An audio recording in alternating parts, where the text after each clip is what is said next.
Assalamualaikum warahmatullahi wabarakatuh. Kami dari kelompok 2 yang beranggotakan 6 orang akan menjelaskan materi tentang e-commerce infrastruktur. Yang pertama yaitu latar belakang teknologi. Apa sih itu internet? Kata internet berasal dari internet work, yaitu menghubungkan bersama-sama dari dua atau lebih.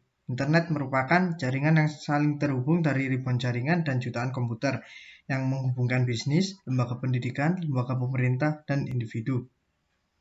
Tren infrastruktur e-commerce tahun 2016 sampai 2017 terbagi menjadi 3 bagian. Yang pertama bisnis. Tren di bisnis ini pada tahun 2016-2017 yaitu adanya ledakan layanan konten internet dan perangkat akses seluler menegangkan model bisnis penyedia backbone internet. Terus terjadinya pertumbuhan komputasi cloud dan kapasitas bandwidth memungkinkan model bisnis baru untuk mendistribusikan musik, film, dan televisi. Yang kedua yaitu teknologi. Di bidang teknologi ini tren infrastrukturnya yaitu perangkat seluler seperti smartphone dan komputer tablet telah menjadi mode dominan akses ke internet. Terus komputasi awan membentuk kembali komputasi dan penyimpanan. Maksudnya ini kayak seperti sekarang di HP iPhone itu untuk model penyimpanannya pakai iCloud, terus di HP Xiaomi itu pakai Mi Cloud kayak seperti itu untuk lebih mempermudah dan menghemat biaya. Yang ketiga yaitu sosial. Tata kelola internet menjadi lebih terlibat dengan konflik antar negara. Yang kedua yaitu pemerintah memegang kendali atas internet. Konsep teknologi utama. Pada tahun 1995, Dewan Jaringan Federal atau FNC meloloskan resolusi yang secara resmi mendefinisikan istilah internet sebagai jaringan yang menggunakan skema IP, TCP, dan membuat layanan tersedia bagi banyak pengguna seperti sistem telepon, membuat layanan suara, dan data tersedia untuk umum. Di balik definisi formal ini ada 3 konsep yang sangat penting yang menjadi dasar untuk memahami internet. Pengalihan paket, protokol komunikasi, TCP atau IP, dan komputasi klien server. Meskipun internet telah berevolusi dan berubah secara dramatis dalam 35 tahun terakhir, ketiga konsep ini adalah inti dari cara fungsi internet saat ini dan merupakan fondasi untuk internet di masa depan. Pengalian paket dan kontrol transmisi protokol internet TCP or IP. Pengalian paket. Peralihan paket ini merupakan metode mengirim pesan digital ke dalam paket. Mengirim paket di sepanjang jalur komunikasi yang berbeda saat tersedia, dan kemudian menyusun kembali paket begitu mereka tiba di paket tujuan mereka. Unit discrete ini di mana pesan digital diiris untuk transmisi melalui internet. Untuk pengalian paket itu sendiri, yaitu metode mengirim pesan digital ke unit discrete yang disebut paket.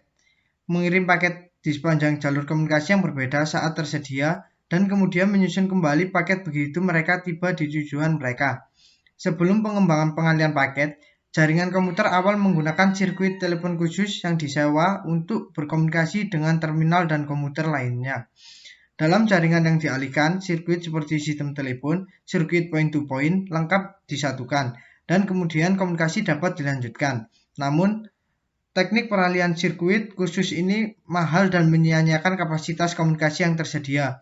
Sirkuit akan dipertahankan terlepas dari apakah ada data yang dikirim selama hampir 70% dari waktu. Sirkuit suara khusus tidak sepenuhnya digunakan karena jeda antara kata-kata dan keterlambatan dalam merakit sirkuit. Dalam pengalihan paket, pesan digital dibagi menjadi paket bit panjang tetap, umumnya sekitar 1500 bit. IP address atau alamat IP. Setiap komputer yang terhubung ke internet harus diberi alamat. Jika tidak, ia tidak dapat mengirim atau menerima paket TCP. Misalnya, saat Anda masuk ke internet menggunakan modem dial-up, DSL atau kabel, komputer Anda diberi alamat sementara oleh TCP atau IP. Adalah rangkaian protokol standar industri untuk internet network besar.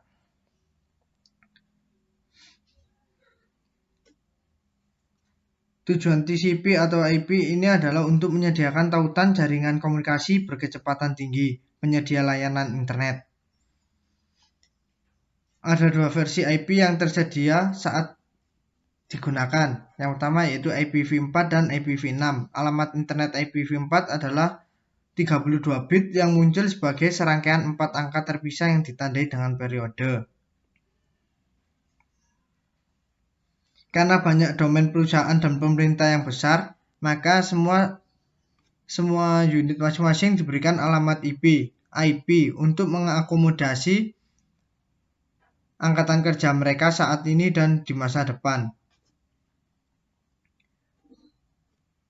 Semua jaringan baru dan perangkat baru yang mendukung internet yang membutuhkan alamat IP unik yang dilampirkan ke internet. Jumlah alamat IPv4 yang tersedia yang ditugaskan telah menyusut secara signifikan. Registrasi untuk Amerika Utara, Eropa, Asia, dan Amerika Latin. Komputasi klien atau server, yaitu model komputasi di mana komputer klien terhubung dalam jaringan dengan satu atau lebih server, yang merupakan komputer yang didedikasikan untuk melakukan fungsi umum yang dibutuhkan komputer klien di jaringan, seperti penyimpanan file, aplikasi perangkat lunak, pencetakan, dan akses internet.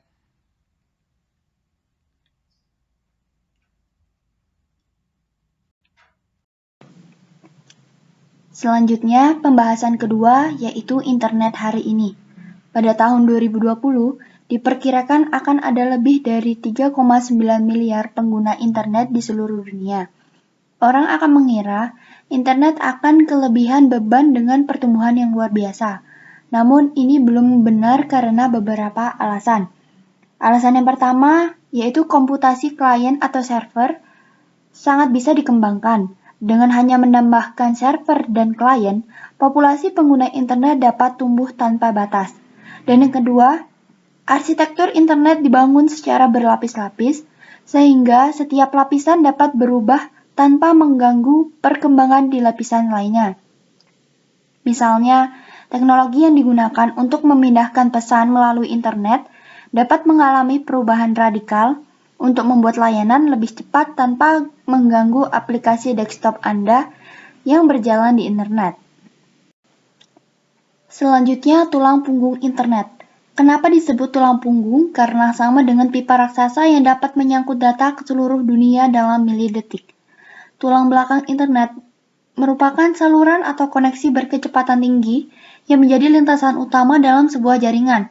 Internet saat ini dijalin bersama dari banyaknya jaringan milik pribadi yang terdiri dari kabel serat optik bandwidth tinggi yang secara fisik terhubung satu sama lain dan yang mentransfer informasi dari satu jaringan pribadi ke jaringan pribadi lainnya. Tulang punggung di luar negeri biasanya dioperasikan oleh campuran pemilik swasta dan publik. Di Amerika Serikat, tulang punggung seluruhnya terdiri dari kabel serat optik dengan bandwidth mulai dari 155 MB hingga 2,5 GB. Bandwidth sendiri mengukur seberapa banyak data dapat ditransfer melalui media komunikasi dalam periode waktu tertentu dan biasanya dinyatakan dalam bit per detik atau BPS, kilobyte atau ribuan bit per detik atau kbps, megabyte atau jutaan bit per detik atau mbps, atau gigabyte atau miliaran bit per detik. Tulang punggung memiliki redundansi bawaan sehingga jika satu bagian rusak, data dapat dialihkan ke bagian lain dari tulang punggung. Nah, redundansi sendiri yaitu duplikasi atau penyimpanan data yang berulang dalam beberapa file, sehingga data yang disimpan di dalam lebih dari satu lokasi. Redundansi penyebab masalah pada waktu memperbarui atau update data, serta dapat menghabiskan tempat penyimpanan data dan juga menimbulkan data inkonsisten, yang berarti dokumen yang sama dapat memiliki data yang berbeda. Akhirnya, redundansi mengakibatkan data menjadi tidak konsisten. Penyimpanan di beberapa tempat untuk data yang sama ini disebut sebagai redundansi dan mengakibatkan pemborosan ruang penyimpanan dan juga biaya untuk akses lebih tinggi. Selanjutnya, poin pertukaran internet. Jaringan serat optik jarak jauh ini dimiliki oleh perusahaan yang terkadang disebut dengan penyedia layanan internet tier 1 atau tier 1 ISP. Terkadang juga disebut transit ISP. Nah, di Amerika Serikat, ada sejumlah hub regional tempat ISP tier 1 terhubung secara fisik satu sama lain atau dengan ISP regional atau tier 2. ISP tingkat 2 bertukar lalu lintas internet baik melalui pengaturan peering maupun dengan membeli transit internet. Dan mereka menghubungkan ISP tingkat 1 dengan ISP tingkat 3 yang menyediakan akses internet kepada konsumen dan bisnis. Hub ini awalnya disebut dengan Network Access Points atau NAPS atau Metropolitan Area Exchange atau MAE. Tetapi sekarang lebih sering disebut sebagai pertukaran Internet Point atau IXP. Selanjutnya, penyedia layanan internet tingkat 3.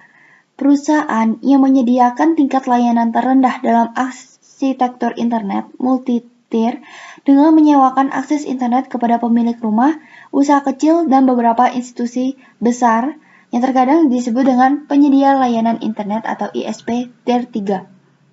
ISP tier 3 adalah penyedia retail. Mereka berurusan dengan mil terakhir dari pelayanan, ke tepi jalan, rumah, dan kantor bisnis. ISP tier 3 biasanya terhubung ke IXP dengan saluran telepon atau kabel berkecepatan tinggi atau 45 Mbps atau bisa juga lebih tinggi. Ada dua jenis layanan, yaitu narrowband and broadband. Narrowband layanan adalah koneksi modem telepon tradisional yang sekarang beroperasi pada 56,6 kbps, meskipun throughput sebenarnya berkisar sekitar 30 kbps. Karena gangguan garis yang menyebabkan pengiriman ulang pakai secara ekstensif. Ini dulunya adalah bentuk koneksi yang paling umum di seluruh dunia, tetapi telah digantikan oleh koneksi broadband di Amerika Serikat, Eropa, dan Asia. Layanan broadband didasarkan pada DCL atau termasuk layanan serat optik berkecepatan tinggi, kabel telepon seperti jalur T1 dan T3, dan teknologi satelit. Nah, broadband sendiri dalam konteks layanan internet mengacu pada teknologi komunikasi apapun yang memungkinkan klien untuk memutar file audio dan video streaming pada kecepatan yang dapat diterima. Selanjutnya, jaringan kampus atau wilayah perusahaan. Kampus atau jaringan area perusahaan, atau bisa disebut dengan CAN, umumnya jaringan area lokal yang beroperasi dalam satu organisasi seperti di New York University atau Microsoft Corporation. Faktanya, sebagian besar organisasi besar memiliki ratusan dengan jaringan area lokal seperti itu. Organisasi ini cukup besar sehingga mereka menyewa akses ke web langsung dan dari operator regional dan nasional. Jaringan area lokal ini umumnya menjalankan Ethernet atau protokol jaringan area lokal dan memiliki sistem operasi jaringan seperti Windows Server atau Linux yang mengizinkan klien desktop untuk menyambung ke internet melalui server internet lokal yang terpasang ke jaringan kampus mereka. Kecepatan koneksi di jaringan area kampus berkisar antara 10 sampai 100 MB per detik ke desktop. Intranet adalah jaringan TCP atau IP yang terletak di dalam satu organisasi untuk tujuan komunikasi dan pemrosesan informasi. Nah, ini juga digunakan untuk berkomunikasi dan berbagi atau tukar-menukar informasi dalam lingkup tertentu atau terbatas. Misalnya dalam lingkup sebuah kantor, sekolah, atau kampus. Teknologi internet umumnya jauh lebih murah daripada jaringan berpemilik. Dan ada sumber global aplikasi baru yang dapat berjalan di intranet. Faktanya, semua aplikasi yang tersedia di internet publik dapat digunakan di intranet pribadi. Penyedia perangkat lunak jaringan area lokal terbesar adalah Microsoft, diikuti oleh Linux Open Source. Keduanya menggunakan protokol jaringan TCP atau IP. Untuk pembahasan yang ketiga tentang infrastruktur internet masa depan. Nah, internet berubah ketika teknologi baru muncul dan aplikasi baru dikembangkan. Era internet berikutnya sedang dibangun saat ini oleh perusahaan swasta, universitas, dan lembaga pemerintah. Batasan internet saat ini. Sebagian besar infrastruktur internet saat ini berumur beberapa dekade, setara dengan 1 abad dalam waktu internet.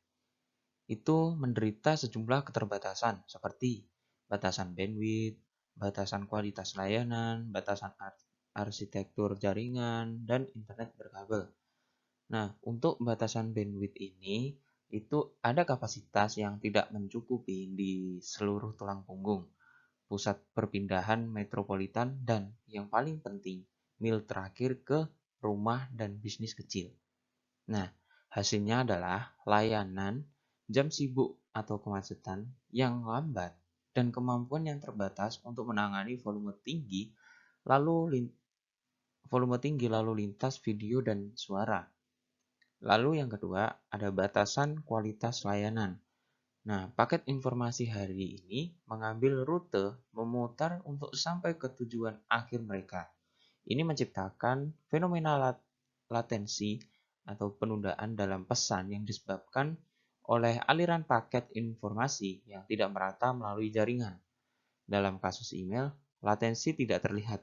Namun dengan video streaming dan komunikasi sinkron, seperti panggilan telepon, latensi terlihat oleh pengguna dan dianggap sebagai keterkejutan dalam film atau penundaan dalam komunikasi suara. Yang ketiga, batasan arsitektur jaringan.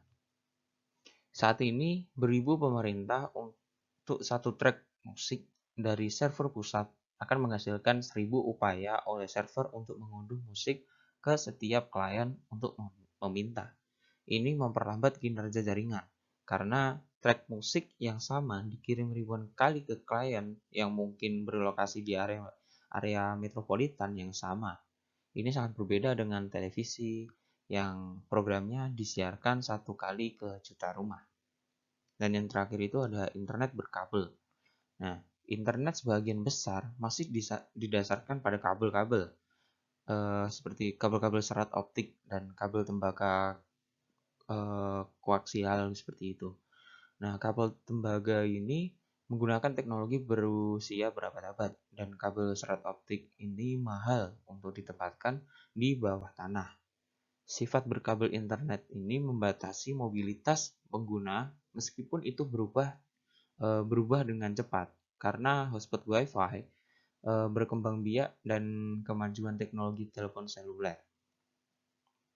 Namun, sistem seluler seringkali kelebihan beban karena pertumbuhan jumlah ponsel pintar. Lalu ada proyek Internet 2. Nah, yang dimaksud dengan Internet 2 ini adalah konsorium jaringan lanjutan yang terdiri dari lebih dari 450 lembaga anggota termasuk universitas, perusahaan, lembaga penelitian pemerintah, dan organisasi jaringan nirlaba. Semuanya bekerja dalam kemitraan untuk memfasilitasi pengembangan, penyebaran, dan penggunaan teknologi internet yang revolusioner. Komunitas Internet 2 ini yang lebih luas mencakup lebih dari 90.000 institusi di seluruh Amerika Serikat dan mitra jaringan internasional di lebih dari 100 negara. Karya Internet 2 ini adalah kelanjutan dari jenis kerjasama antara pemerintah, swasta, dan organisasi pendidikan yang menciptakan internet asli. Jaringan yang dibuat dan digunakan oleh anggota Internet 2 ini menyediakan lingkungan di mana teknologi baru dapat diuji dan ditingkatkan. Misalnya, Internet 2 menyediakan jaringan 100 gigabit per detik nasional generasi berikutnya yang tidak hanya menyediakan platform layanan produksi yang andal untuk kebutuhan kinerja tinggi saat ini, tetapi juga menciptakan platform eksperimental yang kuat untuk pengembangan kemampuan jaringan baru. Nah, untuk apa? Tadi menyebutkan bahwa jaringan 100 gigabit atau 100 gigabit PS Gbps. Nah, seberapa cepat sih jaringan 100 Gbps ini? 100 Gbps ini sama seperti kalian mengirim 1,8 juta ebook untuk diunduh secara bersamaan. Itu dalam waktu 2 menit menggunakan jaringan 100 Mbps atau 100 Gbps. Seperti itu. Mil pertama dan mil terakhir. Perubahan paling signifikan yang diprakarsai oleh swasta, tetapi seringkali dipengaruhi oleh pemerintah. Nah, datang dalam 2 bidang, bandwidth saluran utama serat optik dan layanan internet nirkabel. Serat optik berkaitan dengan layanan internet mil pertama atau tulang punggung yang membawa lalu lintas massal jarak jauh. Internet nirkabel berkaitan dengan jarak tempuh terakhir dari internet yang lebih besar hingga ponsel cerdas, komputer tablet, atau laptop pengguna. Nah, di sini ada tiga jenis yang digunakan dari mil pertama dan mil terakhir. Yang pertama itu serat optik dan ledakan bandwidth dalam mil pertama. Kabel serat optik terdiri dari hingga ratusan helai kaca yang menggunakan cahaya untuk mengirimkan data. Ini sering menggantikan kabel koaksial dan twisted pair karena dapat mengirimkan lebih banyak data dengan kecepatan lebih tinggi, dengan sedikit pengguna, dan keamanan data yang lebih baik. Kabel serat optik lebih tipis dan ringan, memakan lebih sedikit ruang selama pemasangan. Harapannya dalam penggunaan serat optik ini untuk memperluas kapasitas bandwidth jaringan guna mempersiapkan peningkatan lalu lintas web yang diharapkan setelah layanan internet generasi mendatang diadopsi secara luas. Lalu yang kedua ada mil terakhir, akses internet seluler. Nah, jaringan serat optik membawa lalu lintas massal internet jarak jauh dan memainkan peran penting dalam menghadirkan broadband berkecepatan tinggi ke rumah tangga dan bisnis kecil. Tujuan dari proyek Internet 2 dan Geni ini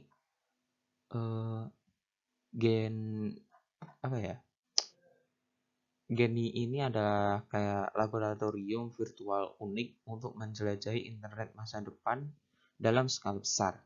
Tuh. Nah, Geni ini untuk menghadirkan jadi tujuan dari proyek Internet 2 dan Geni ini untuk menghadirkan bandwidth gigabit dan akhirnya terabit ke rumah tangga selama 20 tahun ke depan. Namun sering dengan serat optik. Perkembangan paling signifikan untuk internet dan web adalah munculnya akses internet seluler. Seperti itu. Nah, untuk yang ketiga, untuk yang terakhir ini ada akses internet nirkabel berbasis telepon versus jaringan komputer. Nah, ada dua tipe dasar konektivitas internet nirkabel yang berbeda. Sistem berbasis telepon dan sistem berbasis jaringan komputer. Akses internet nirkabel berbasis telepon ini menghubungkan pengguna ke sistem telepon global, entah itu darat, satelit, dan gelombang mikro, yang memiliki sejarah panjang dalam menangani jutaan pengguna secara bersamaan dan telah memiliki sistem penagihan transaksi skala besar dan infrastruktur terkait. Telepon seluler dan industri telepon saat ini merupakan penyedia akses internet terbesar ke internet saat ini. Ya, sekitar 1,5 miliar smartphone diharapkan akan dijual di seluruh dunia pada tahun 2016. Nah, seperti itu. Lalu, drone akses internet.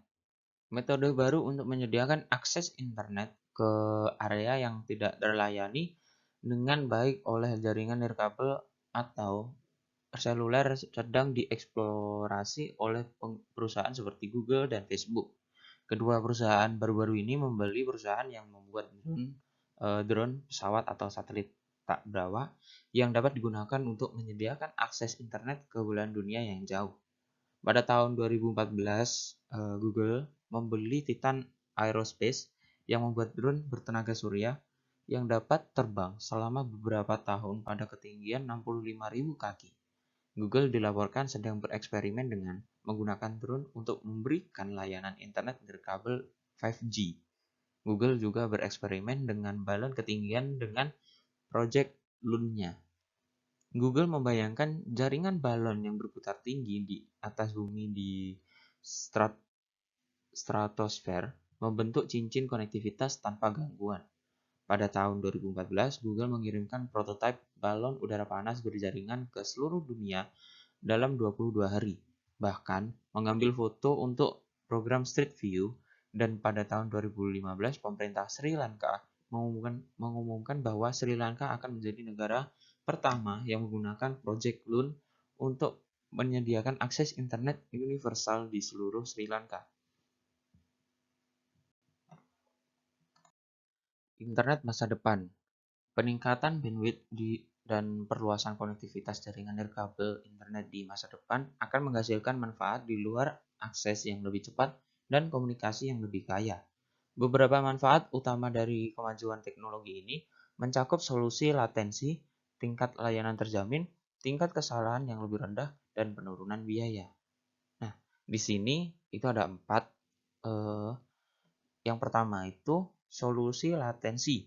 Salah satu tantangan dari packet switching di mana data dibagi menjadi beberapa bagian dan kemudian dikirim secara terpisah untuk bertemu kembali ke tempat tujuan.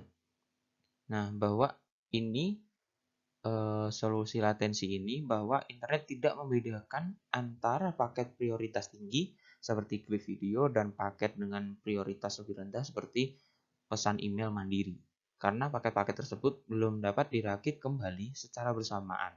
Akibatnya, aliran audio dan video dapat terdistorsi. Lalu ada tingkat layanan terjamin dan tingkat kesalahan lebih rendah. Di internet saat ini, tidak ada jaminan tingkat layanan dan tidak ada cara untuk membeli hak untuk memindahkan data melalui internet dengan kecepatan tetap. Internet saat ini hanya menjanjikan upaya terbaik. Internet itu demokratis, mempercepat atau memperlambat lalu lintas semua orang. Di masa mendatang, dimungkinkan untuk membeli hak untuk memindahkan data melalui jaringan dengan kecepatan terjamin, dengan imbalan biaya yang lebih tinggi. Lalu ada biaya menurun. Seiring dengan peningkatan jaringan pipa internet, ketersediaan layanan broadband akan meluas melampaui wilayah metropolitan utama, secara signifikan mengurangi biaya akses. Lebih banyak pengguna berarti biaya lebih rendah, karena produk dan teknologi populer di pasar massal.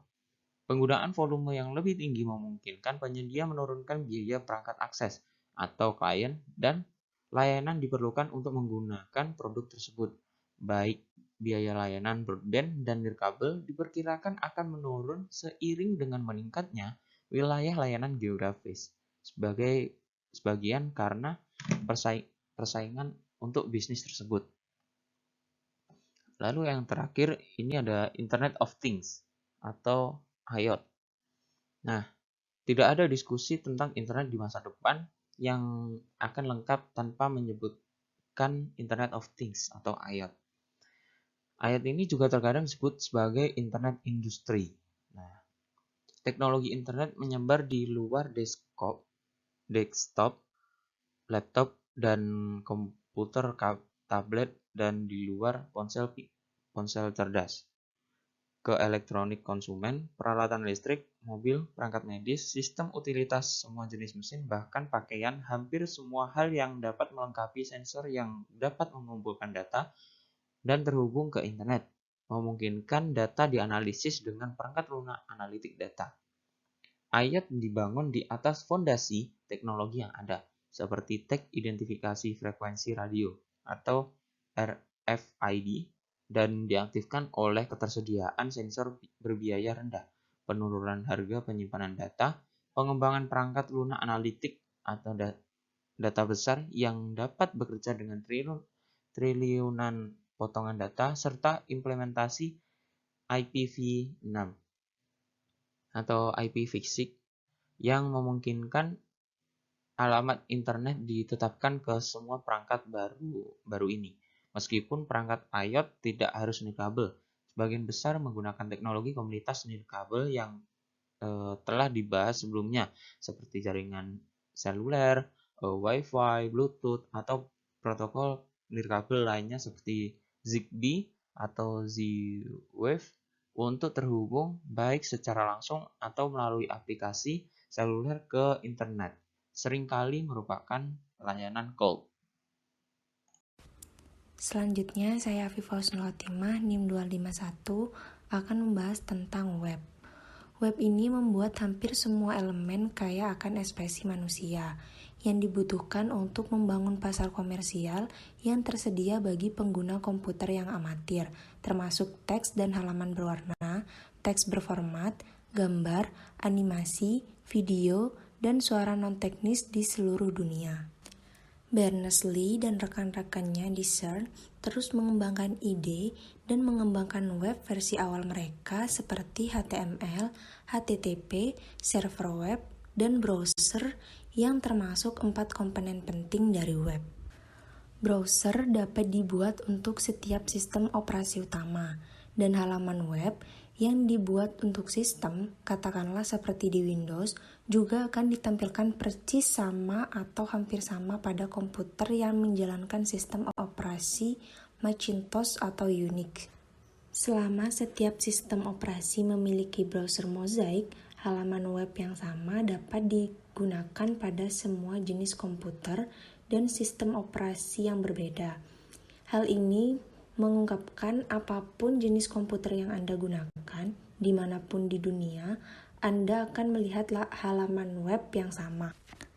Pada bulan Agustus 1995, Microsoft Corporation merilis versi gratis dari sebuah browser yang disebut Internet Explorer.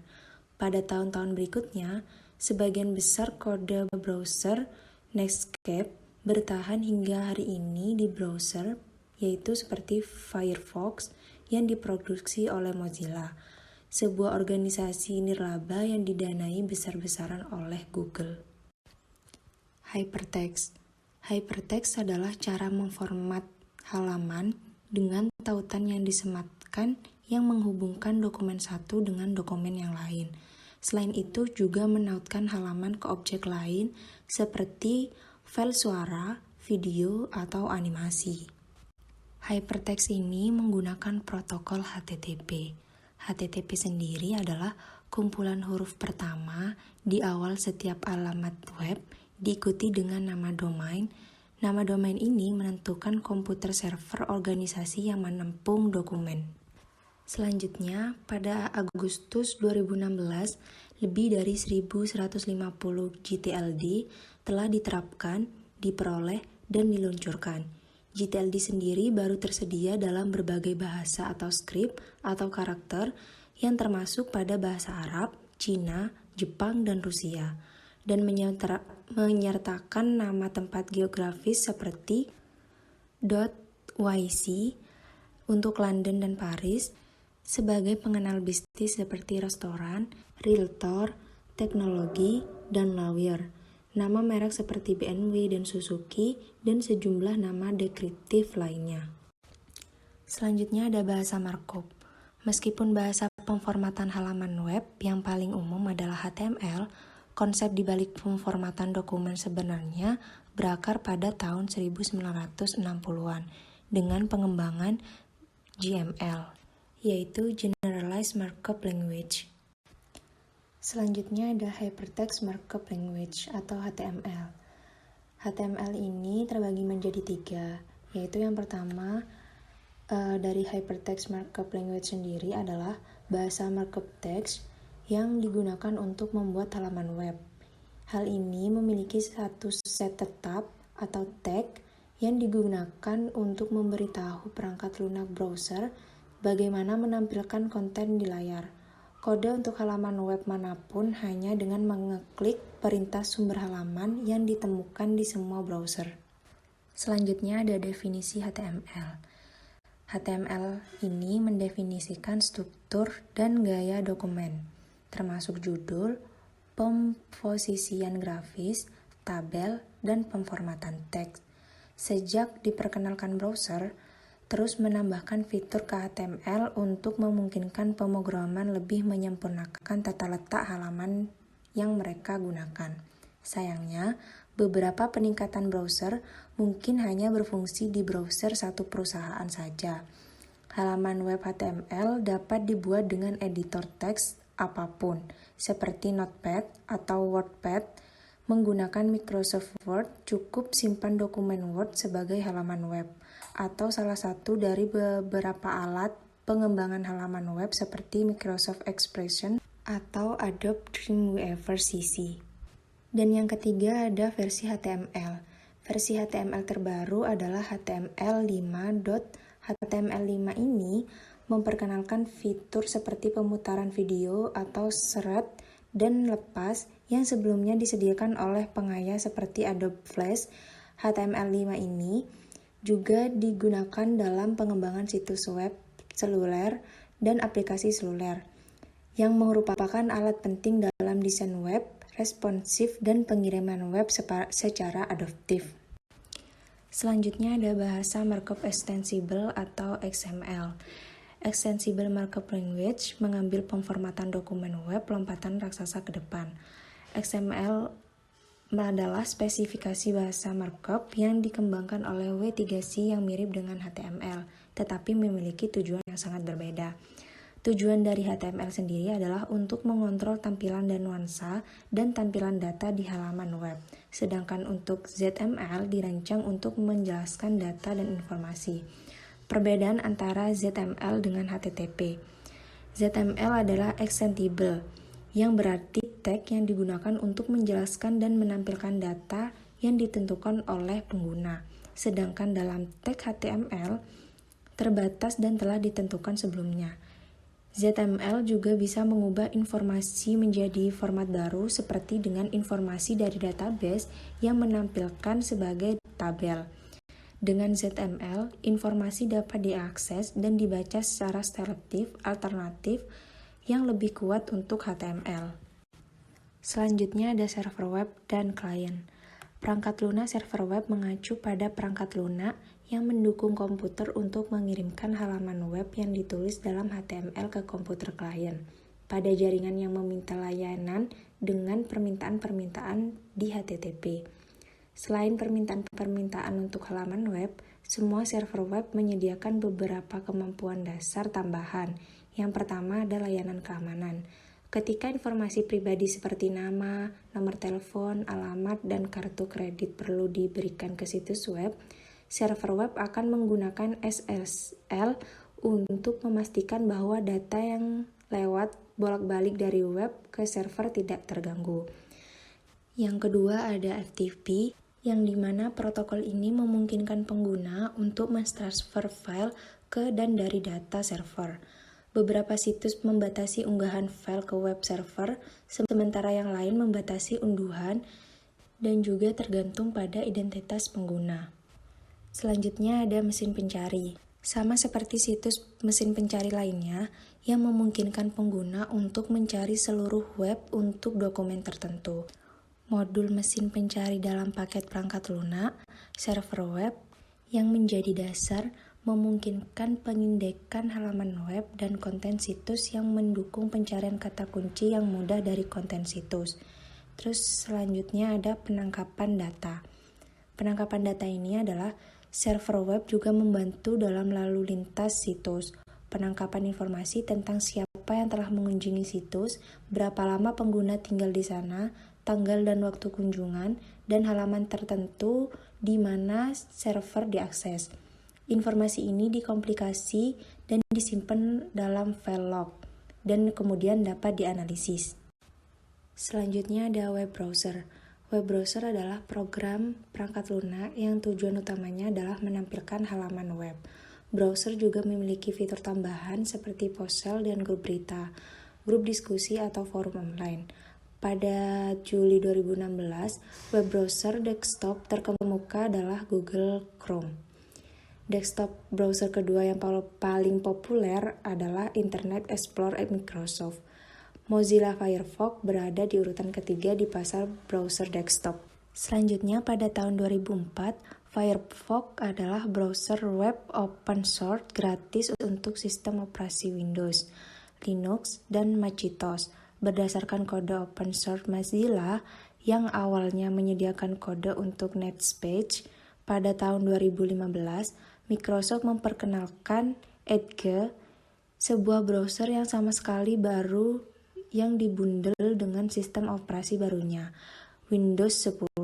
Edge dirancang untuk menggantikan Internet Explorer, namun terlepas dari popularitas Windows 10.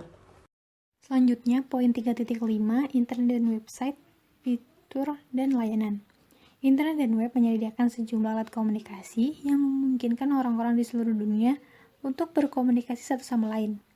Alat komunikasi tersebut meliputi email, aplikasi perpesanan, pesan papan online, aplikasi telepon internet, konferensi video, obrolan video, dan telepresence. Yang pertama ada surel. Surat elektronik atau yang biasa kita sebut dengan email merupakan aplikasi yang sering digunakan dari internet. Email menggunakan serangkaian persetujuan untuk memungkinkan pengiriman pesan yang berisi teks, gambar, suara, dan klip video dari satu pengguna internet ke pengguna internet lainnya. Di seluruh dunia, ada lebih dari 2,6 miliar pengguna email dan mengirim lebih dari 2,1 miliar email setiap harinya. Kemudian ada aplikasi perpesanan, atau biasanya disebut dengan instant messenger, yang memungkinkan kita mengirim pesan secara real time, tidak seperti email yang memiliki jeda waktu beberapa detik hingga menit antara saat pesan dikirim dan diterima.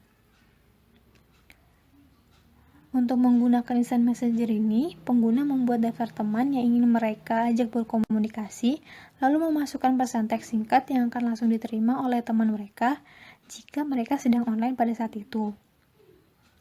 Dan meskipun teks tetap menjadi mekanisme komunikasi utama di instant messenger, sistem yang lebih canggih juga menyediakan fungsi obrolan suara dan video, seperti Skype, Yahoo Messenger, Google Hangout, AIM. Sedangkan aplikasi perpesanan seluler seperti Facebook Messenger, WhatsApp, Snapchat, Kik, Viber, dan yang lainnya. Kemudian ada papan pesan online.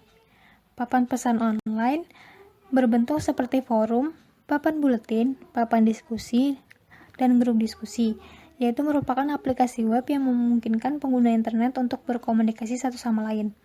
Meskipun tidak secara real time, papan pesan menyediakan wadah untuk berbagi diskusi yang dimulai oleh anggota papan dan bergantung pada izin yang diberikan kepada anggota dewan oleh administrator papan yang memungkinkan seseorang untuk memulai pesan dan membalas pesan orang lain.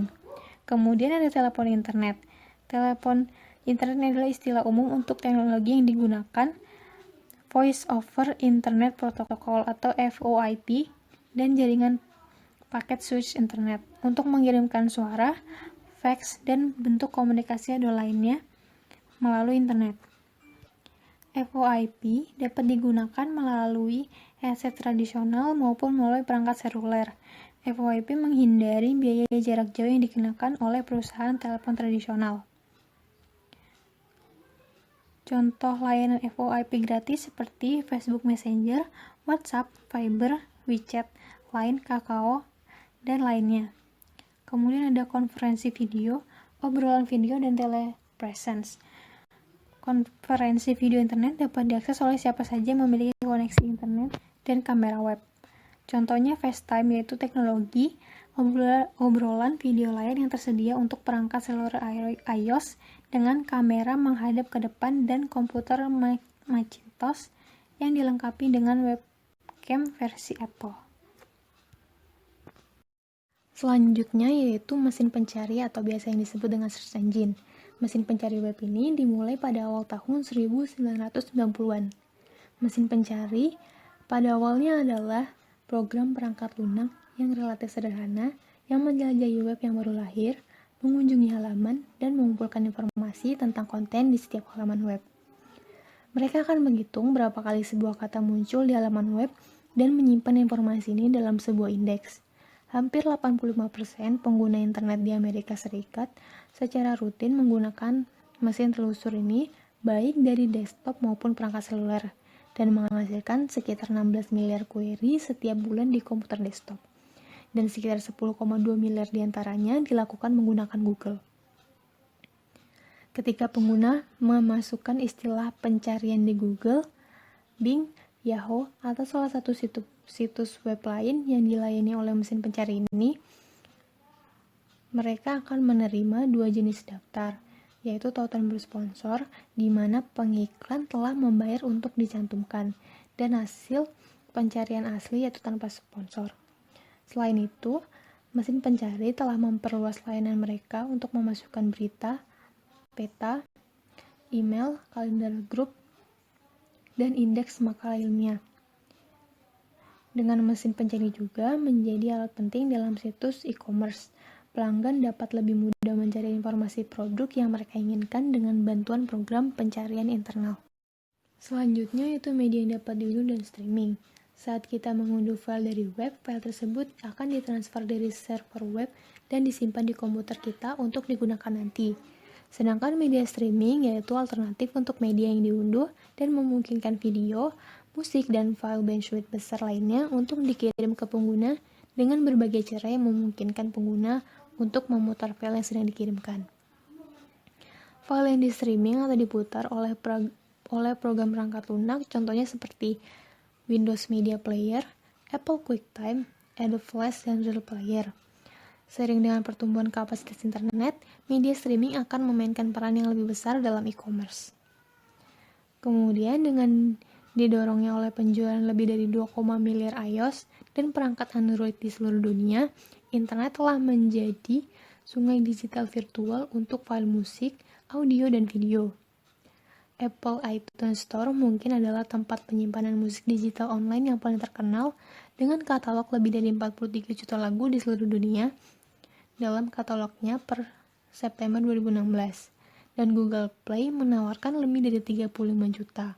Dan ada ratusan situs lain yang menawarkan unduhan musik juga. Selain itu, layanan streaming musik dan radio internet seperti Apple Music, Spotify, Pandora, Amazon Prime Music, Tidal, dan ratusan lainnya. Selanjutnya itu aplikasi dan layanan web 2.0. Aplikasi dan layanan web 2.0 bersifat sosial karena mendukung komunikasi antar individu dalam kelompok atau jaringan sosial. Di aplikasi dan layanan web terdiri dari 3, yaitu jaringan sosial online, blog, dan wiki. Jaringan sosial online adalah layanan yang mendukung komunikasi dalam jaringan teman, kolega, dan seluruh profesi. Jejaring sosial online telah mengembangkan audiens yang sangat besar di seluruh dunia dan membentuk dasar untuk platform periklanan baru dan untuk e-commerce sosial. Jejaring sosial terbesar adalah yaitu Facebook dengan 1,7 miliar pengguna aktif di seluruh dunia, kemudian Instagram dengan 500 juta anggota di seluruh dunia, dan ada Twitter yang lebih dari 310 juta pengguna aktif di seluruh dunia. Jaringan ini yaitu mengandalkan konten buatan pengguna seperti pesan, foto, dan video, dan menekankan pada berbagi konten. Yang kedua ada blog. Blog adalah halaman web pribadi yang biasanya berisi serangkaian entry kronologis yang ditulis oleh penulis. Sebagian besar blog juga memungkinkan pembaca untuk mengirimkan komentar pada entry blog. Blog hosting oleh situs pihak ketiga seperti WordPress, Tumblr, Blogger, LiveJournal, Typepad, dan Sanga. Halaman blog biasanya merupakan variasi template yang disediakan oleh layanan blog atau perangkat lunak dan karenanya tidak memerlukan pengetahuan HTML. Selanjutnya yaitu wiki. Wiki yang paling terkenal adalah Wikipedia. Ini merupakan aplikasi web yang memungkinkan pengguna menambahkan dan mengedit konten pada halaman web dengan mudah. Perangkat lunak Wiki memungkinkan dokumen ditulis secara kolektif dan kolaboratif. Sebagian besar sistem Wiki adalah sistem sisi server sumber terbuka yang menyimpan konten dalam database relasional. Perangkat lunak yang biasanya menyediakan template yang mendefinisikan tata letak dan elemen yang umum untuk semua halaman dan menampilkan kode sumber yang dapat diedit pengguna. Selanjutnya ada realitas virtual dan realitas augmented. Pada tahun 2016, teknologi virtual reality dan augmented reality mulai memasuki pasar konsumen dan menarik perhatian yang signifikan. Realitas virtual atau VR melibatkan sepenuhnya pengguna yang membenamkan dalam dunia virtual, biasanya melalui penggunaan yang dipasang di kepala display yang terhubung ke headphone dan perangkat lain yang memungkinkan navigasi melalui pengalaman dan memungkinkan pengguna merasa seolah-olah mereka benar-benar hadir di dunia virtual. Kemudian pada tahun 2020, augmented reality atau AR melibatkan overlay objek virtual di dunia nyata melalui ponsel cerdas, tablet atau HDMD. Penggunaan AR profil tertinggi sejauh ini adalah penggunaan di game Pokemon Go Nintendo. Selanjutnya ada Intelligent Personal Assistant atau bantuan pribadi cerdas. Ini merupakan gagasan untuk bercakap-cakap dengan komputer yang akan memahami kita dan dapat menjalankan tugas sesuai arahan kita. Pada tahun 2012, Google merilis versi asisten cerdas untuk ponsel cerdas berbasis Android yang disebut dengan Google Now. Google Now adalah bagian dari aplikasi seluler Google penelusuran. Meskipun Google Now memiliki banyak kemampuan, namun ada Siri Apple yang mencoba melangkah lebih jauh dengan memprediksi apa yang mungkin dibutuhkan pengguna berdasarkan kesadaran situasional, termasuk lokasi fisik, waktu, riwayat lokasi sebelumnya, kalender, dan minat yang diungkapkan berdasarkan aktivitas sebelumnya. Misalnya, untuk Google Now, jika kita sering mencari musisi atau gaya musik tertentu, Google Now mungkin akan memberikan rekomendasi musik yang serupa.